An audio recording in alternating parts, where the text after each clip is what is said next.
நாம் ஆன்மாவை உணர்ந்தால் தான் மனதை கட்டுக்குள் கொண்டு வர முடியுமா? அப்படி கிடையாது. அதாவது மனம் கட்டுக்குள் கொண்டு வர்றதுங்கிறது வந்து ஆத்மா ரியலைசேஷன் ஆனா மட்டும்தான் நடக்குமானா அப்படி இல்லை.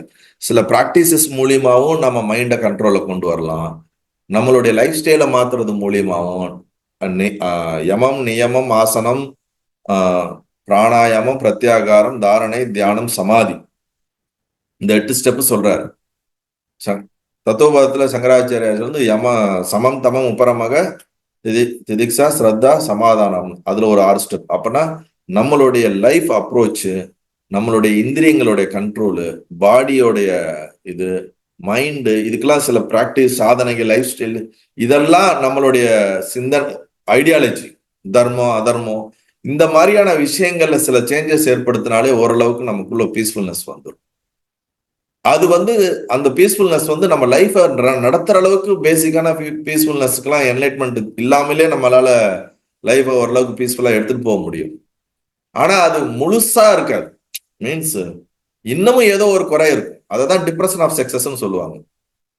லைஃப்ல பணம் கிடைச்சும், பொருள் கிடைச்சும், புகழ் கிடைச்சும், உறவு கிடைச்சும், குழந்தைகள் கிடைச்சும், கிடைக்க வேண்டியது எல்லாம் கிடைச்சும் எனக்குள்ள ஏதோ ஒரு குறை இருக்கேன்னு நினைக்கிறான் பாத்தீங்களா?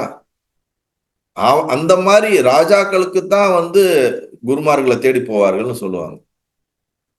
புத்தரை தேடி எல்லா ராஜாக்களே வருவாங்கன்னு சொல்லுவாங்க. இந்த மாதிரி இதெல்லாம் கிடைச்சும் ஏதோ குறை இருக்குன்றவனுக்கு தான் அந்த அது உள்ளுக்குள்ள இருந்து அந்த ஆன்ம தேடுதலோட வரக்கூடிய ஒரு அர்ஜி.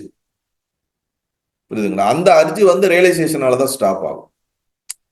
இப்ப நமக்கு ஜென்ரலா விவகாரத்துல அமைதியா இருக்கணும்னா சம் பிராக்டிசஸ், சம் அண்டர்ஸ்டாண்டிங், மோர் மெச்சூரிட்டி, தன்னை பத்தி, தன்னோட உணர்ச்சிகளை பத்தி தெரிஞ்சுக்கிறது, மைண்டை பத்தி தெரிஞ்சுக்கிறது, மனம் எவ்வாறு வேலை செய்கிறதுன்னு உங்களுக்கு தெரிஞ்சிருச்சுன்னா அதை நீங்க அமைதிப்படுத்திக்கலாம். இப்ப நீங்க பிறந்ததுல இருந்து இன்ன வரைக்கும் உங்க கூட இருக்கக்கூடிய ஒரே நண்பனும், ஒரே எதிரியும், ஒரே கருவியும் உங்க கூட இருக்கிறது மைண்டு தான். அந்த மனசு எப்படி வேலை செய்யுதுன்னு நான் உங்களை கேள்வி கேட்டா யாருக்குமே பதில் சரியா வராது. உங்களை நீங்களே கேட்டுக்குங்க. யூடியூப்ல கேட்கறவங்க, பின்னாடி கேட்கறவங்க எல்லாருமே எப்படி மனம் வேலை செய்கிறது. நீங்க ஏதாவது ஒரு பதில் சொல்லுவீங்க, அதை நான் திருப்பியும் ஒரு கேள்வி, இது இப்படி இல்லையான்னு கேட்டா யோசிப்பீங்களே தவிர உங்க பதில் வராது சரியா. ஏன்னா நம்ம கிட்ட இருக்கக்கூடிய ஒரு கருவி, டூல், மைண்டு. அதை வச்சுதான் வேர்ல்ட பாக்குறோம், வேர்ல்ட அண்டர்ஸ்டாண்ட் பண்ணிக்கிறோம், எல்லாமே இந்த மைண்டு தான். ஆனா இந்த மைண்டு, இந்த ஒரு மெக்கானிசம் எப்படி ஃபங்க்ஷன் ஆகுது, இதோட ஆப்ரேட்டிங் சிஸ்டம் நமக்கு தெரியாது. ஆனா அதோட என்ன பண்ணிட்டு இருக்கோம், வாழ்ந்துட்டு இருக்கோம். கடைசி வரைக்கும் நம்ம அதோட தான் வாழ்ந்துட்டு இருக்கோம். அது சிரிக்கும் போது சிரிக்கிறோம், அழுகும் போது அழுகுறோம், துக்கப்படும் போது துக்கப்படுறோம், சுகப்படும் போது சுகப்படுறோம். ஆனா அது எப்படி வேலை செய்யுது தெரியாது. எனக்கு துக்கமா இருக்குங்க, கவலையா இருக்குங்கன்னு சொல்லிட்டு தான் இருக்குமே தவிர அது எப்படி கரெக்டா, இப்போ ஒரு போன் இருக்குன்னா போன் எப்படி ஆப்ரேட்டிங் சிஸ்டம் என்ன, ஒரு லேப்டாப்போட ஆப்ரேட்டிங் சிஸ்டம் என்ன, ஒரு கேமராவோட ஆப்ரேட்டிங் சிஸ்டம் என்ன, இப்போ அனாட்டமி எடுத்தா நம்ம ஹார்ட் எப்படி ஃபங்க்ஷன் ஆகுதுன்னு அவங்க கரெக்டா சொல்லுவாங்க, பிரெயின் எப்படி ஃபங்க்ஷன் ஆகுதுன்னு சொல்றாங்க. அந்த மாதிரி உங்க மைண்ட் எப்படி ஃபங்க்ஷன் ஆகுதுன்னு உங்களுக்கு எப்படி தெரியுதா? இல்லையே. இப்ப நீங்க இன்ஜினியரிங் படிக்கிறீங்க, டாக்டர் படிக்கிறீங்க, சயின்ஸ் படிக்கிறீங்க, என்னென்னமோ படிக்கிறீங்க வெளி உலகத்துல அச்சீவ் பண்றதுக்கு.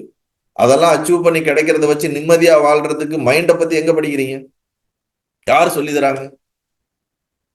மைண்டை பத்தி எங்க யார் சொல்லி தராங்க? இல்ல நமக்கு அந்த மாதிரி எஜுகேஷன் சிறு வயதுல இருந்து இருக்குதா? ஒரு டிப்ரெஷன் வந்தா எப்படி ஹேண்டில் பண்றது, ஒரு கவலை வந்தா எப்படி தெரியாது, யாருக்குமே தெரியறது இல்ல. நமக்கு பேரண்ட்ஸுக்கும் தெரியறது இல்ல, நமக்கும் தெரியறது இல்ல. அந்த மாதிரி ஒரு எஜுகேஷனே நமக்கு இருக்கிறது இல்ல. நம்ம மூட் ஸ்விங்னா என்ன, நம்ம மைண்ட்னா என்ன, எதுவுமே நமக்கு தெரியறது இல்ல. 10வது முடிச்சியா, 12வது முடிச்சியா, டாக்டருக்கு போ, இன்ஜினியர் போ, லட்ச லட்சமா சம்பாரி, உலகத்துல பேரு புகழ வாங்க, அப்புறம் டிப்ரெஷன் ஆகி உட்காந்து கஷ்டப்படுது. இததான் உலகம் நமக்கு சொல்லிக்கிட்டு இருக்கு. நீ மனிதனா இருக்கிறது எப்படின்னு சொல்றது இல்ல. உனக்குள்ள நீ அமைதியா எப்படி வாழ்றது, ஆனந்தமா எப்படி இருக்கிறதுன்னு சொல்லி கொடுக்கறது இல்ல. உனக்கு இருக்கக்கூடிய இந்த டூலை எப்படி பயன்படுத்துறதுன்னு நமக்கு சொல்லி தர்றது இல்ல. அழகான ஒரு ஸ்டோரி இருக்கும். ஒருத்தர் காரை எடுத்துட்டு வேகமா ஓட்டிக்கிட்டே இருந்தார். திடீர்னு முன்ன ஒரு செவுத்துல போய் டபான்னு இடிச்சிட்டாரு. அவர் கூப்பிட்டு கேக்குறாங்க, ஏங்க பிரேக் போட்டுருந்தா நீங்க அழகா வண்டி நிப்பாட்டிருக்கலாமே, எதுக்குங்க போயிடுச்சுங்க? எனக்கு ஓட்ட மட்டும் தான் தெரியும், நிறுத்த தெரியாது. அதனால என்ன பண்ணிட்டாரு, கொண்டு போய் வால்ல இடிச்சிட்டாரு. அந்த மாதிரி நமக்கு மனசை வந்து பயன்படுத்த தெரியுது, அது ஓடிக்கிட்டே இருக்குது ஓட்ட டேப் ரிகார்டு மாதிரி.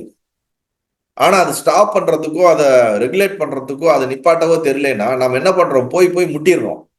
அந்த முட்டுறது தான் டிப்ரெஷனு, அது முட்டுறது தான் கவலை துக்கம்.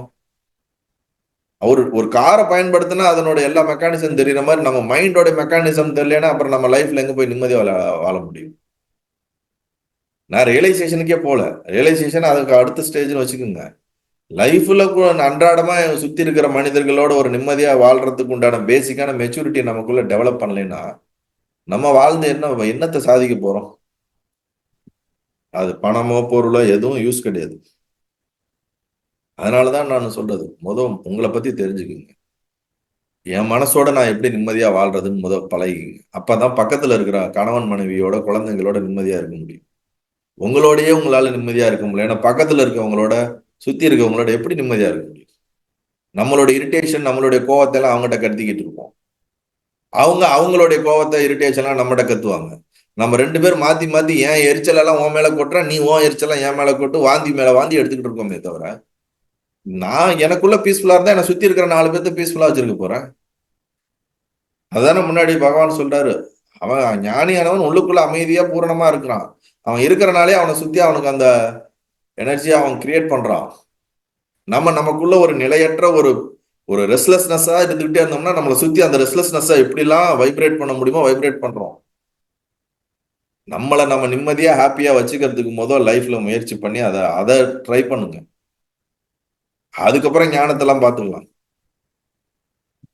இதுதான் ஃபர்ஸ்ட் ஸ்டேஜ்.